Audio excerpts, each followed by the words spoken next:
Assalamualaikum warahmatullahi wabarakatuh. Innal hamdalillah nahmaduhu wa nasta'inuhu wa nastaghfiruh wa na'udzu billahi min shururi anfusina wa sayyiati a'malina. Man yahdihillahu fala mudilla lahu wa man yudlil fala hadiya lahu. Asyhadu an la ilaha illallah wahdahu la syarika lahu wa asyhadu anna Muhammadan abduhu wa rasuluh. يا أيها الذين آمنوا اتقوا الله حق تقاته ولا تموتن إلا وأنتم مسلمون أما بعد فإن أصدق الحديث كتاب الله وخير الهدي هدي محمد صلى الله عليه وسلم وشر الأمور محدثاتها فإن كل محدثة بدعة وكل بدعة ضلالة وكل ضلالة في النار. إخوة الإيمان jamaah pengajian ikhwan dan akhwat rahimani wa rahimakumullah. Alhamdulillah, puji syukur kita panjatkan kehadirat Allah Subhanahu wa taala atas segala limpahan nikmat yang Allah berikan kepada kita semua sehingga kita dapat kembali berkumpul di dalam salah satu rumah dari rumah-rumah Allah Subhanahu wa taala untuk menjalankan dan melanjutkan kembali rutinitas kajian pekanan kita setelah kita libur 1 bulan penuh di bulan Ramadan. Kini kita kembali untuk saling menasihati satu dengan yang lainnya selama Allah Subhanahu wa taala masih memberikan kita umur panjang dan kita berusaha semaksimal mungkin untuk memanfaatkan sisa-sisa dari umur kita ini dalam ketaatan kepada Allah Subhanahu wa taala dengan harapan mudah-mudahan Allah Subhanahu wa taala memberikan kita tempat yang terbaik di surganya kelak. Salawat dan salam senantiasa kita kirimkan sebanyak-banyaknya kepada panutan dan teladan kita Nabi besar Nabi Muhammad sallallahu alaihi wa ala alihi wa sahbihi wasallam. Demikian kepada istri-istrinya, keluarganya, para sahabatnya dan juga umat yang senantiasa berpegang teguh dengan sunnah beliau dengan benar hingga hari kiamat. Ikhwatal iman, jamaah rahimani wa rahimakumullah. InsyaAllah pada malam kesempatan yang berbahagia ini kita melanjutkan kembali kajian dari Tafsirul Quranil Azim, kitab Tafsirul Quranil Azim karya Al-Imam Ibnu Katsir rahimahullahu taala sampai kita di surat Muhammad. Surat Muhammad dari juz yang ke-26. Di mana sebelumnya kita sudah menyelesaikan surat Al-Ahqaf kalau tidak salah dalam 10 pertemuan. Ini kita masuk ke dalam surat yang baru di juz 26 yaitu surat Muhammad, dinamakan dengan nabi kita yang mulia Nabi Muhammad sallallahu alaihi wasallam. Surat Muhammad ini para jamaah memiliki 3 nama. Disebutkan oleh ulama tafsir di antaranya Ibnu Athiyah dan yang lainnya bahwasanya surat Muhammad ini memiliki tiga nama. Namanya yang pertama yang terkenal yaitu Suratul Muhammad.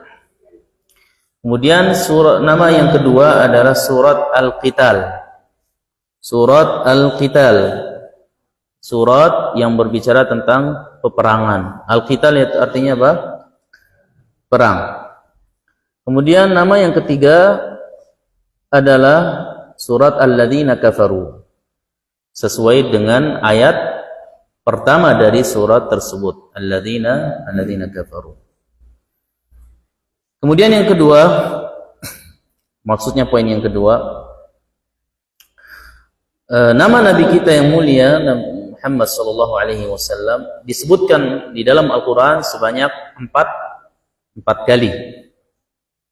Nah, sebanyak berapa? 4 kali. Yang pertama di dalam surat Ali Imran, di mana Allah Subhanahu wa taala berfirman,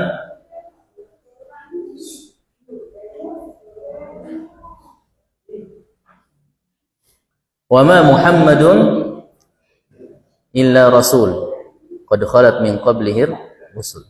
Di situ ada nama Nabi Muhammad sallallahu alaihi wasallam. Yang kedua di dalam surat Al-Ahzab, Allah Subhanahu wa taala berfirman dalam surat Al-Ahzab, "Ma kana Muhammadun aba ahadim." Disebutkan nama Nabi kita yang mulia Nabi Muhammad sallallahu alaihi wasallam. Dan yang ketiga di dalam surat ini, surat Muhammad. Nanti di ayat yang kedua Allah Subhanahu wa taala berfirman, "Walladzina amanu wa 'amilus salihati wa amanu bima nuzzila 'ala Muhammadin wa huwal haqqu min rabbihim." Dan yang keempat, nama Nabi kita sallallahu alaihi wasallam Muhammad disebut di dalam akhir dari surat Al-Fatah, di mana Allah Subhanahu wa taala berfirman, "Muhammadur Rasulullah walladzina ma'ahu asyidda'u 'alal kuffari ruhama'u bainahum," dan seterusnya. Ada yang terakhir, yang kelima, tapi bukan Muhammad disebutkan oleh Allah Subhanahu wa taala melainkan Ahmad. Itu di dalam surat As-Saff, dalam surat As-Saff. Wa idh qala Isa ibn Maryam ya bani Israil inni rasulullah ilaikum musaddiqan lima baina yadayya minat taurati wa mubashiran bi rasuli ya'ti min ba'di ismuhu Ahmad.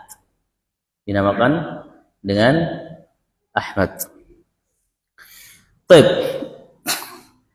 Kira-kira surat ini berbicara tentang apa? Topik pembahasan surat ini apa?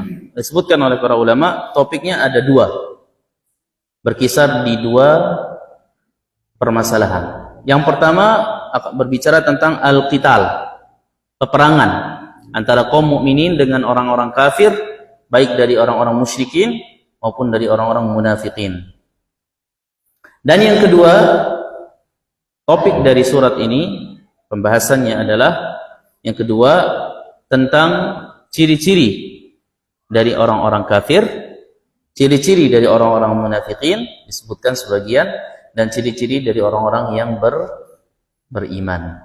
Nah, ini sangat penting biar kita tidak mengikuti jejak ciri khas dari orang-orang kafir maupun orang-orang munafikin. Baik, kita mulai membaca dari ayat yang pertama. A'udzu billahi minasyaitonir rajim. Bismillahirrahmanirrahim. Alladzina kafaru wa saddu 'an sabilillahi adalla a'malahum. Orang-orang kafir wa saddu 'an sabilillah, dan yang menghalang-halangi orang dari jalan Allah Subhanahu wa taala, adalla a'malahum. Allah Subhanahu wa taala akan sia-siakan amalan mereka. Allah Subhanahu wa taala akan sia-siakan amalan mereka.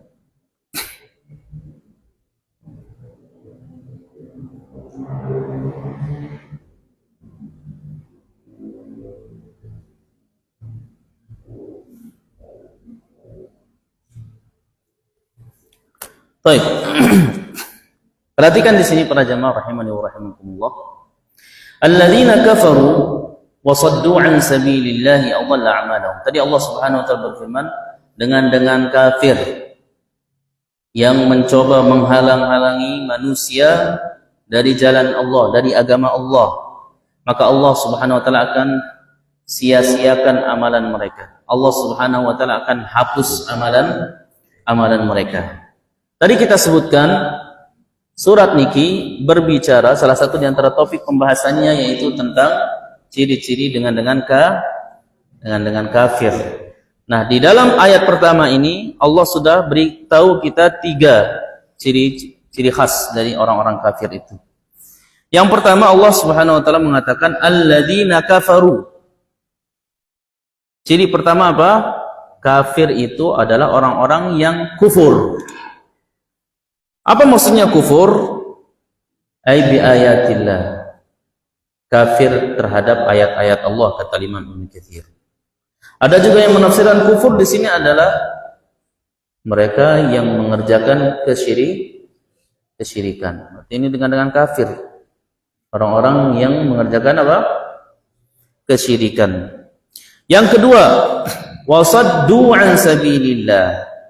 Ciri keduanya adalah orang-orang kafir, ciri kedua mereka selain mereka syirik kepada Allah Subhanahu wa taala, mereka juga saddu an sabilillah. Menghalangi orang dari jalan Allah Subhanahu wa taala. Baik, perhatikan di sini. Menghalangi di sini kata para ulama bisa 2 tafsiran. Ini kita nukilkan dari perkataan Al-Imam Ibnu Athiyah dalam tafsir beliau Al-Muharrar Al-Wajiz. Beliau mengatakan bahwasanya yahtamilu an yurid al-fi'l al-mujawiz atau mutaaddi fa yakunu al-ma'na wa saddu ghairahum. Menghalangi di sini bisa berarti menghalangi orang lain. Atau yang kedua, makna yang kedua, wa yuhtamal an yakuna al-fi'lu ghaira muta'addin fa yakunu al-ma'na wa saddu anfusahum. Atau makna yang kedua menghalangi adalah menghalangi diri sendiri dari jalan Allah, dari agama Allah. Jadi mereka tidak mau mendengar agama Allah, tidak mau mendengar ayat-ayat Allah. Di samping itu juga mereka menghalangi orang lain. Mereka sendiri tidak mau. Ini dengan kafir. Ini mendengar tentang agama Islam. Mereka nggak mau dengar. Ini orang-orang kafir zaman dahulu. Dan begitu juga zaman sekarang. Oleh karenanya Allah Subhanahu wa taala sebutkan misalnya di dalam surat Nuh, ya, ketika Nabi Nuh, Allah bercerita tentang Nabi Nuh berdakwah, apa yang terjadi? Kullama da'awtuhum litaghfira lahum ja'alu asabi'ahum bi adhanihim wastaghshaw thiyabahum wa asarru wastakbaru istikbara. Kata Nabi Nuh, setiap kali aku mendakwahi kaumku, setiap kali aku berdakwah, apa yang mereka lakukan? Ja'alu asabi'ahum. Mereka meletakkan jari jemari mereka di telinga-telinga mereka. Ja'alu asabi'ahum fi adhanihim wastaghshaw thiyabahum. Salah satu di antara mereka, sebagian mereka ada yang mengangkat bajunya, menutup mukanya supaya tidak melihat Nabi Nuh, tidak mendengar Nabi Nuh. Wa asarru wastakbaru istikbara. Dan begitu terus yang mereka lakukan karena mereka sombong. Tapi intinya di sini sebagaimana yang disebutkan oleh ulama tafsir bahwasanya orang-orang kafir itu ciri yang keduanya adalah mereka tidak mau mendengarkan ayat-ayat Allah Subhanahu wa taala. Mereka tidak mau mendengarkan ayat-ayat Allah Subhanahu wa taala. Ja'alu asabi'ahum. Di samping itu mereka juga saddu an sabilillah, menghalangi orang lain dari jalan Allah Subhanahu wa taala. Mereka enggak mau dengar, mereka juga menghalangi orang lain dari jalan Allah Subhanahu wa taala. Mana buktinya? Contohnya misalnya di zaman di zaman terdahulu, mereka mengeluarkan Nabi Muhammad sallallahu alaihi wasallam, mereka mengusir Nabi Muhammad dari Mekah. Ini bentuk mereka menghalangi orang dari jalan Allah, dari agama Allah, dengan tamu Islam. Yang kedua juga contohnya ketika Nabi sallallahu alaihi wasallam rindu bersama para sahabatnya. Nabi SAW sampai mimpi umrah, mimpi masuk ke Masjidil Haram. Laqad sadaqallahu rasulahu ru'ya bil haqq la tadkhulunnal Masjidal Haram. Ketika Nabi mimpi masuk Masjidil Haram, Nabi SAW mengajak para sahabatnya bukan untuk berperang pergi ke Mekah, melainkan untuk apa? Niatnya tulus untuk umrah, nenarak niat untuk berperang.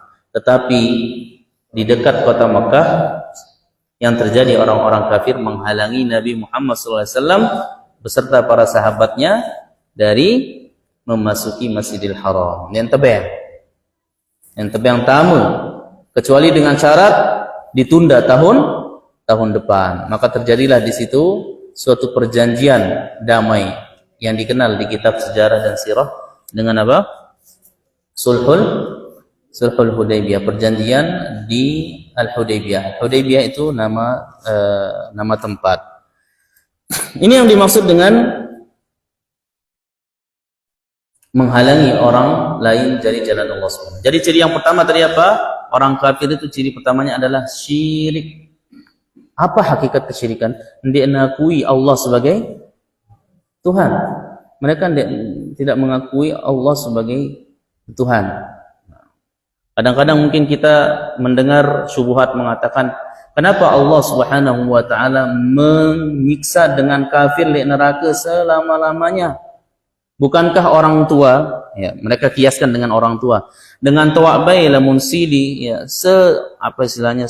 semurka-murkanya orang tua kepada anaknya, nanti pada ujungnya dia akan memaafkan anaknya. Lalu ini kenapa Allah yang Maha Penyayang, yang Maha Pemaaf, kenapa tidak memaafkan orang-orang kafir ini dan disiksa selama-lamanya di api neraka? Bukankah mereka adalah hamba-hambanya?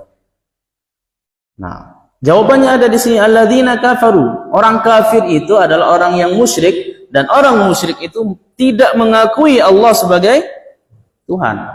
Istilah anak dan dia naku sida jadi amak. Paham para jemaah? Ya wajar Allah Subhanahu wa taala siksa selama-lamanya. Karena ini bukan hambanya Allah. Ini bukan ibadullah, bukan ibadur rahman. Tapi oleh karenanya seorang yang beriman, seorang mukmin yang mengakui Allah sebagai Tuhannya, yang bertauhid, dia nak melakukan kesyirikan, pasti ngumbe-ngumbe belek dosen para jemaah selain syirik kan? Ngumbe-ngumbe belek dosen pasti tersugulan langan. Pasti dikeluarkan dari neraka.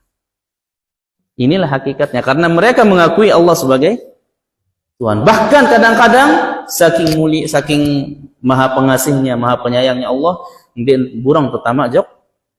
Artinya banyak orang-orang yang memiliki banyak dosa, tapi Allah Subhanahu wa taala sangat sayang. Di mana dalam sebuah hadis qudsi kan Allah menjelaskan, inna rahmati ghalabat ala ghadabi. Sesungguhnya rahmatku, kasih sayangku wahai hambaku ini mengalahkan rasa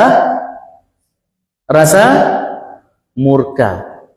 Semurka-murkanya Allah, tapi kasih sayang Allah lebih besar. Baik. Ini yang pertama, alladzina kafaru, cirinya adalah syirik. Dia mengakui Allah sebagai Tuhan. Atau di samping mereka nyembah Allah, mereka juga nyembah kepada selain dan Allah tidak suka disekutukan. Allah tidak suka diduakan.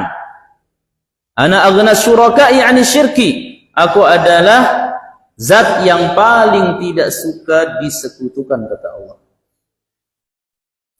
Yang kedua, wasaddu an sabilillah tadi. Ciri yang kedua dengan kafir adalah menghalangi orang dari jalan Allah Subhanahu wa taala. Menghalangi orang dari dakwah sunnah. Menghalangi orang adik ngumbentan dengan dendek mene dengah dakwah ini. Bagaimana caranya? Salah satu di antara caranya misalnya kita lihat dakwah sunnah ini dijelek-jelekkan, diisukan adalah dakwah, misalnya dakwah yang mengajak kepada terorisme, irhabiyah, dakwah yang keras dan lain sebagainya. Itu adalah cara setan untuk menghalangi orang dari jalan Allah Subhanahu wa taala. Menghalangi diri sendiri, ia mesak di media berdengah. Sudah begitu, tidak cukup sampai di situ. Mereka mengajak orang lain bagaimana caranya supaya orang lain ini tidak mendengar dakwah ini, tidak mendengar ayat-ayat Allah Subhanahu wa taala. Makanya Allah ceritakan di dalam Al-Qur'an tentang perkataan orang-orang kafir. Apa orang-orang kafir katakan? Wa qala alladziina kafaru la tasma'u li hadzal Qur'an walghaw fihi la'allakum taghlibun. Waqala alladziina kafaru, berkata orang-orang kafir kepada teman-temannya yang lainnya, la tasma'u li hadzal Qur'an, dendek dengar Al-Qur'an nih. Walghaw fihi, dan buatlah kegaduhan, buatlah keonaran, buat apa-apa saja yang bisa memalingkan orang dari Al-Qur'an. Pinak musik lah, pinak apalah, pinak film lah, pinak semua ini adalah sarana untuk menghalangi manusia dari jalan Allah Subhanahu. Dendek bang. Coba bayangkan sekarang nggak ada film, nggak ada musik, nggak ada. Orang kan yang ada hanya murattal. Orang pasti akan mendengar hanya murattal, mendengar Al-Qur'an. Dan ini menjadikan hati manusia lunak. Tapi yang terjadi sekarang apa? Banyak sekali sarana-sarana yang semuanya kebanyakannya dibuat oleh orang-orang kafir. Facebook, saya pindah Facebook dengan kafir. Saya Tony, Bill Gates kayaknya ya namanya tuh. Oh iya, terus TikTok, apa Malik? Instagram. Semua ini dibuat oleh orang-orang kafir untuk menghalang-halangi kita dari jalan Allah. Adik telalih, adik hendak dengar kajian doang. Makanya di YouTube kebanyakannya bukan kajian, kebanyakannya hal-hal yang tidak bermanfaat. Kalau kita tidak pinter-pinter memilih-milih, otomatis ya. Awalnya tadi niatnya mau nonton kajian Punas, lagu, apa nih? Akhirnya lihat yang joget-joget, lihatnya. Itulah cara orang-orang kafir menyesatkan manusia dari jalan Allah Subhanahu wa taala. Ini ciri-cirinya. Yang kedua, alladzina kafaru wa saddu an sabilillahi. Apa yang terjadi? Apa akibat ulah mereka ini? Adalla a'malahum. Orang-orang kafir yang musyrik tidak mengakui Allah sebagai Tuhannya dan menghalangi orang lain dari jalan Allah, maka Allah pasti akan adalla a'malahum, menyia-nyiakan amalan mereka. Bagaimana cara Allah menyia-nyiakan amalan mereka? Ada dua tafsiran di sini yang disebutkan oleh para ulama. Salah satunya adalah diantaranya yang disebutkan oleh Imam Ibnu Katsir, ay abtalaha wa adhabaha, yaitu Allah akan menjadikan amalan mereka sia-sia. Allah akan menjadikan amalan mereka gugur. Kenapa? Saya ingat dengan kafir ini ada di antara mereka, bahkan banyak di antara orang-orang kafir yang berbuat baik para jemaah. Ada di antara orang-orang kafir yang berbuat baik. Tapi apakah amalan baiknya ini bermanfaat di sisi Allah pada hari kiamat? Tidak nak bermanfaat. Aisyah radhiyallahu anha, ummul mukminin, seninan Nabi sallallahu alaihi wasallam, Aisyah pernah bertanya kepada Rasulullah sallallahu alaihi wasallam, "Ya Rasulullah, Abdullah bin Jad'an," dalam hadis yang masyhur, "Ya Rasulullah, Abdullah bin Jad'an dahulu di masa jahiliyah dia sering kana yasilur rahim, kana yatasaddaq, Abdullah bin Jad'an di masa jahiliyah adalah orang yang dermawan, yang sering bersedekah, yang menyambung silaturahim, yang begini, yang begitu." Disebutkan kebaikannya oleh Aisyah radhiyallahu taala anha. "Hal yanfa'uhu dzalik?" Ya Rasulullah, apakah bermanfaat kira-kira amalannya Abdullah bin Jad'an itu? Maka apa jawaban Rasulullah SAW? La, kata Rasulullah SAW, tidak. Kenapa? Innahu lam yaqul yauman qad, karena dia tidak pernah mengucapkan Rabbighfir li khati'ati yaumiddin. Artinya dia, Abdullah bin Jad'an, tidak beriman. Sama kayak Abu Talib. Abu Talib manusia paling baik, orang kafir lah gitu ya, orang kafir paling baik kepada Rasulullah SAW, membela habis-habisan Rasulullah SAW. Masih hidup Abu Talib ini narak dengan bani Gruit Nabi SAW. Kapan Nabi diusir dari Mekah itu? Setelah Abu Talib meninggal dunia, baru Nabi pindah ke Taif. Khadijah meninggal, Abu Talib meninggal. Tapi apakah amalan Abu Talib ini yang sangat mulia ini bermanfaat di sisi Allah? Tidak, tetap masuk neraka selama-lamanya. Kenapa? Karena tidak didasari dengan iman, tidak ada imannya.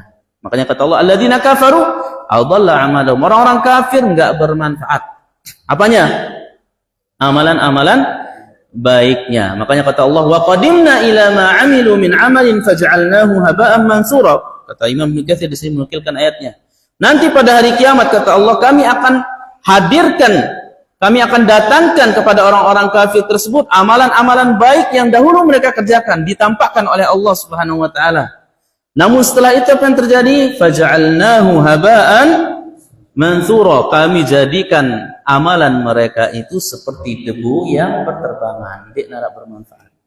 Karena tidak ada pondasinya, yaitu iman. Dalam ayat yang lain Allah Subhanahu wa taala berfirman, "Walladzina kafaru a'maluhum karamadin ishtaddat bihi ar-rihu fi yaumin 'asif." Amalan dengan kafir itu ibarat ramad, abu yang diterbangkan angin kencang. Atau dalam ayat yang lain, "Walladzina kafaru a'maluhum kasarabin biqi'atin yahsabuhu adh-dhama'anu ma'a." Yaitu amalan dengan kafir itu ibarat fata morgana. Saya nggak tahu bahasa Sasak, sampai sekarang saya belum tahu apa bahasa Sasaknya fata morgana. Lamun tengat aspal lengan jauh itu kelihatan seperti apa? Seperti air. Ada panas yang mengenai aspal lengan jauh para jemaah, kelihatan seperti air. Tapi kita lihat pas kita datang ternyata tidak ada apa-apa. Itu ibarat amalan dengan kafir. Melihat adanya amalan tapi ternyata pas datang tidak ada apa-apa. Allah Subhanahu wa taala gugurkan amalan mereka. Baik, pertanyaannya,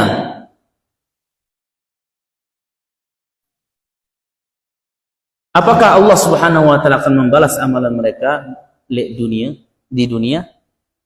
Jawabannya iya. Kalau di dunia Allah berikan mereka ganjaran sesuai dengan amal baik mereka. Yang baik dengan Allah akan perlakukan dia baik. Namun rajin sedekah Allah akan perbanyak apanya? Perbanyak hartanya. Jadi bukan hanya orang mukmin, dengan kafir juga yang baik-baik ini yang bersedekah-sedekah luwe. Kan luwe dengan kafir kan? Banyak kan orang-orang kafir kita lihat ngonten-ngonten apa yang dilakukan? Bagi-bagi uang. Tapi apakah bermanfaat itu? Tidak bermanfaat. Tapi di dunia Allah Subhanahu wa taala berikan dia balasan sesuai dengan apa? Sesuai dengan kebaikannya tersebut. Baik. Berikutnya kata Allah Subhanahu wa taala, "Walladzina amanu wa 'amilus solihati wa amanu bima nuzzila 'ala Muhammadin wa huwal haqqu min rabbihim kaffara 'anhum sayyi'atihim wa aslaha balahum." Adapun orang-orang yang beriman. Tadi Allah sebutkan ciri-ciri dengan kafir. Sekarang dengan beriman. Adapun orang-orang yang beriman, wa amilus solihat, dan beramal saleh, wa amanu bima nuzzila ala Muhammadin, dan mereka beriman, mengimani kitab yang diturunkan kepada Nabi Muhammad, wa huwal haqqu mir rabbihim, dan kitab itu adalah kitab yang benar dari Allah Subhanahu wa taala. Kaffara anhum sayyi'atihim wa aslaha balahum. Maka Allah akan gugurkan amal buruk mereka. Kalau tadi orang-orang kafir digugurkan amal baik mereka, amal buruknya tetap ada. Kalau orang-orang yang beriman, amal buruknya digugurkan dan amal baik mereka tetap ada. Kebalikan. Wa aslaha balahum, dan bonusnya ditambah dari itu.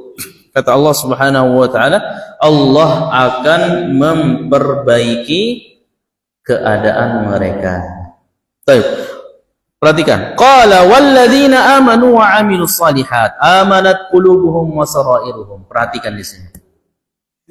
Dan orang-orang yang beriman serta beramal saleh. La yanfa'u imanul 'abdi illa bil 'amal. Para jemaah, tidak bermanfaat iman kecuali dengan amal. Ini pasti. Pasti di dalam ayat itu banyak walladzina amanu wa 'amilus shalihat. Walladzina amanu wa 'amilus shalihat. Banyak ayat seperti ini.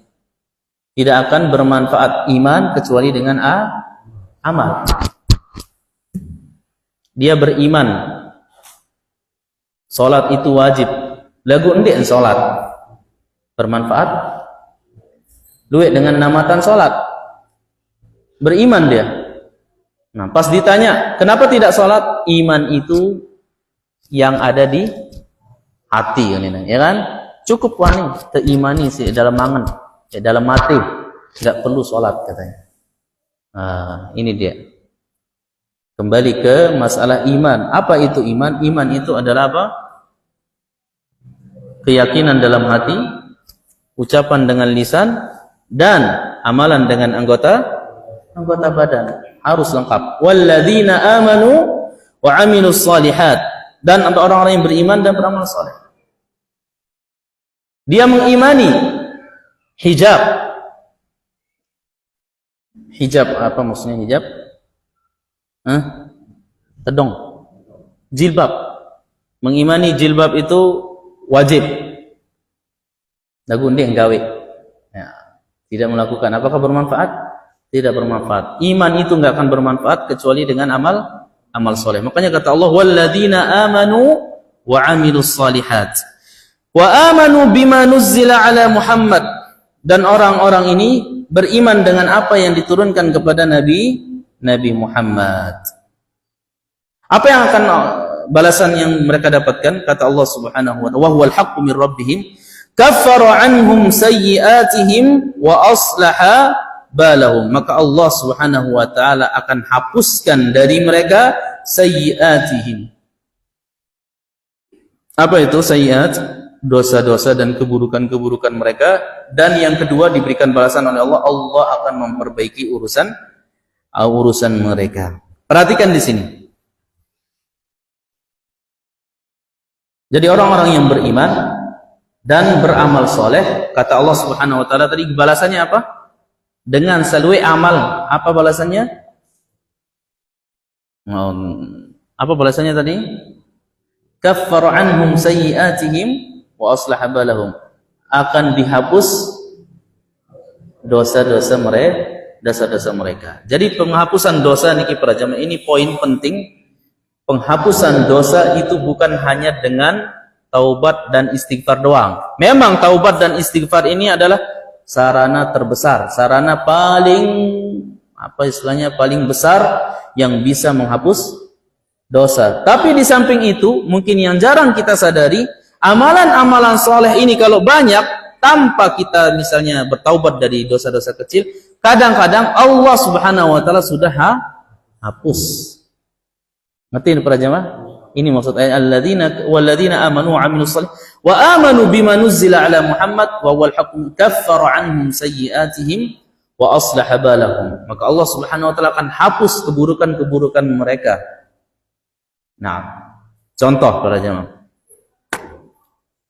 Kalau istighfar kan memang menghapus dosa, taubat juga menghapus dosa.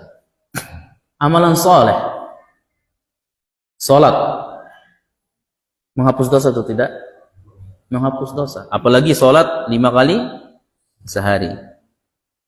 Apa kata Allah? Nabi SAW mengatakan ibarat orang yang memiliki rumah di dekat sungai, di tepi sungai. Yang sungai ini jernih dan dia mandi 5 kali sehari. Hal yabqa min daranihi syai'? Apakah kira-kira ada sisa kotoran kalau mandinya segitu banyak? Tidak ada. Itu salat. Kemudian zikir, tasbih 100 kali. Ya, jangan lupa ya, tasbih 100 kali para jamaah di pagi dan di sore. Tasbih 100 kali. Bagaimana? Subhanallah bihamdi, subhanallah. Ini memiliki keutamaan yang sangat besar. Salah satu di antaranya apa? Menghapus dosa. Kata Nabi SAW pernah bertanya, wahai para sahabatku, apakah kalian tidak bisa untuk meraih 1000 kebaikan dan dihapus 1000 keburukan? Para sahabat bertanya, bagaimana caranya? Kata Rasulullah SAW, tinggal mengucapkan subhanallah bihamdihi 100 kali. Diberikan 100 kebaikan, 1000 kebaikan dan dihapus 1000 keburukan. Apalagi para jemaah?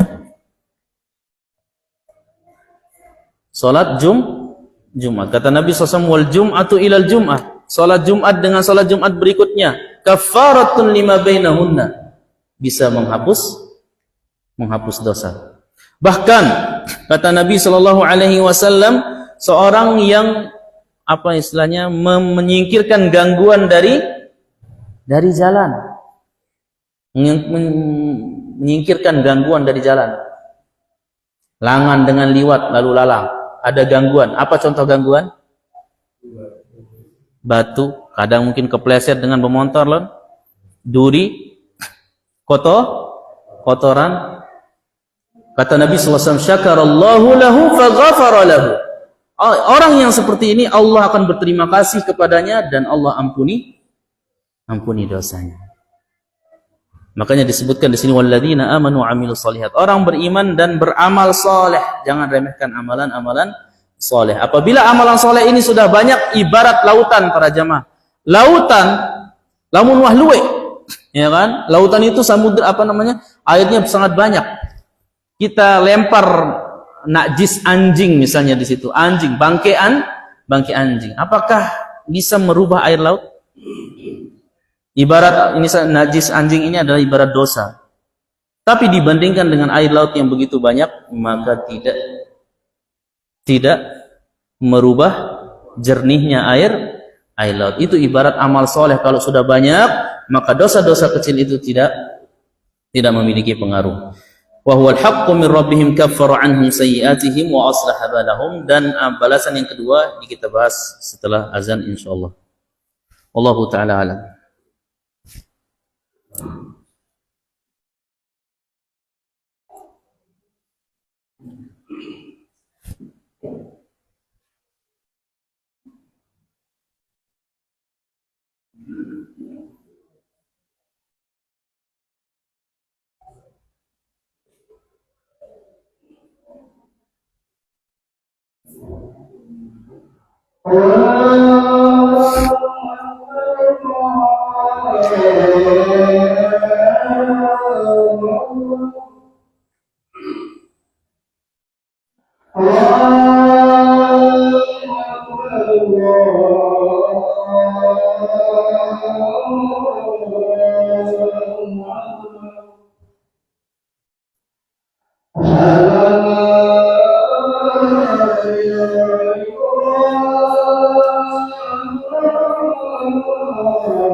Alhamdulillah wassalatu wassalamu ala Rasulillah ba'd.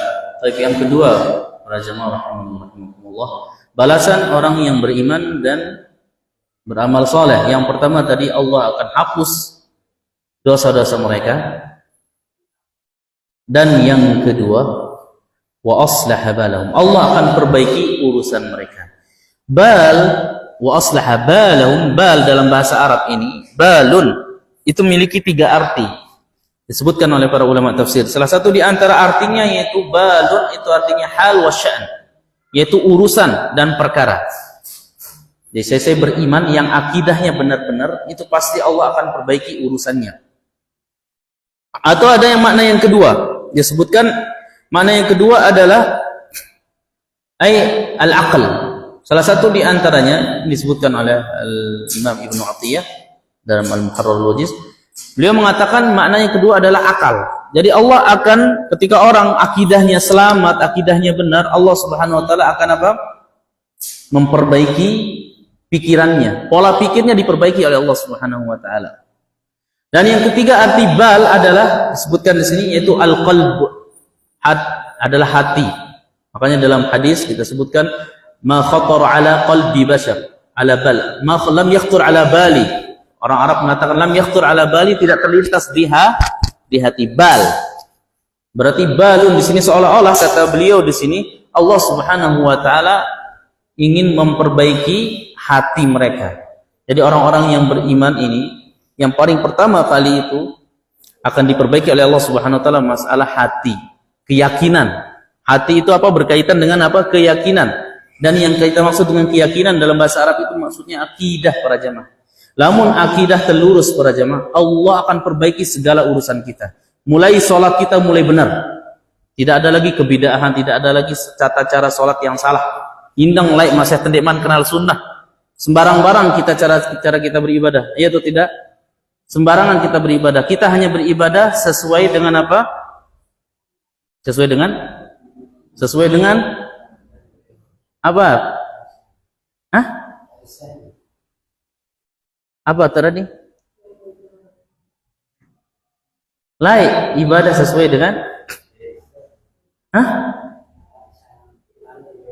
iya, biasa mau telangan bapu balon itu berajah yang benar. Tapi ketika akidah kita benar, Allah akan perbaiki urusan kita. Ini maksudnya wa aslaha balahum. Orang yang akidahnya benar, Allah perbaiki urusan mereka, akal pola pikir mereka diperbaiki. Laikan si bodoh te nurut doang masalah syirik. Kita minta di kuburan, kita minta ini apa, kita percaya sama azimat. Ini kadang-kadang akal kita mati. Tapi ketika kita mengenal akidah yang lurus, akidah yang benar, Allah perbaiki pikiran kita. Allah perbaiki lagi akal kita. Karena kesyirikan itu membunuh akal para jemaah. Makanya para Nabi Ibrahim ketika berdakwah kepada kaumnya, terus beliau katakan afala taqilun, tidakkah kalian berakal? Minta untuk akal. Kalian yang buat patung, kalian yang sembah, gimana ceritanya ini? Afala taqilun. Tapi ketika akidah kita selamat, akidah kita benar para jamaah, Allah Subhanahu wa taala akan memperbaiki segala urusan kita. Akidah yang benar ini yang meluruskan. Kita tahu mana yang halal, mana yang haram dengan benar. Kita tahu ini yang bid'ah, ini yang sunnah, dan seterusnya. Kemudian ayat yang terakhir, 3 ayat saja. Dzalika bi annal ladzina kafaru taba'ul batil. Dzalik, yang demikian itu, apa maksudnya yang demikian itu kembali ke mana? Kenapa Allah Subhanahu wa taala bisa menghapus amalan-amalan baiknya orang-orang kafir dan menghapus dosa-dosanya orang-orang beriman? Kenapa? Apa bedanya? Apa yang membedakan? Apa? Padahal pada tentang begawaian sholat. Tapi apa yang membedakan? Iman. Makanya kata Allah, dzalik, yang demikian itu orang kafir rugi, orang iman beruntung. Dzalik, yang demikian itu bi annal ladzina kafaru, sengak dengan kafir, ittaba'ul batil. Mereka mengikuti kebatilan. Dan salah satu dari antara tafsiran kebatilan di sini yaitu asyirk. Karena mereka syirik. Amalan soleh jadi gugur. Ini onyak makanya nih. Yang masih banyak kesyirikan. Nah, begitu juga dengan syirik kecil para jamaah, hati-hati. Kita mungkin merasa aman dari syirik besar dan jangan juga pernah merasa aman dari syirik besar. Apalagi syirik kecil. Apa syirik kecil itu? Riya. ujub, berbangga diri. Ini salah satu di antara model syirik kecil. Ini bisa menghapus amalan. Dzalika bi anna alladziina kafaru taba'ul batil. Yang demikian itu karena orang-orang kafir mengikuti kebatilan, mengikuti kesesatan, sehingga amalan baik mereka enggak bermanfaat, sia-sia di sisi Allah Subhanahu wa taala. Wa annal ladziina amanu taba'ul haqqo mir rabbihim. Dan saya dengan beriman itu mengikuti al-haq. Salah satu tafsiran al-haq di sini adalah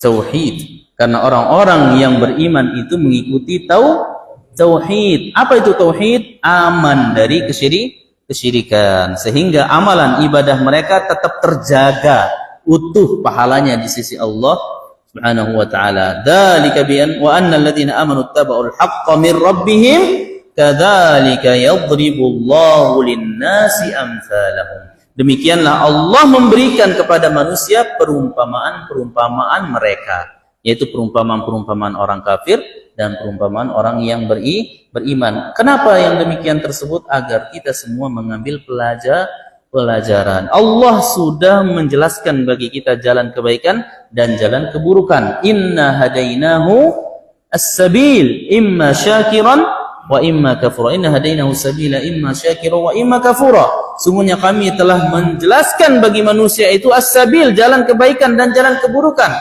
Tinggal manusia yang memilih mana yang dia mau tempuh. Mau jalan kebaikan silahkan, mau jalan keburukan silahkan. Faman syaa'a falyu'min wa man syaa'a falyakfur. Saya milih beriman silahkan, saya milih kafir silahkan.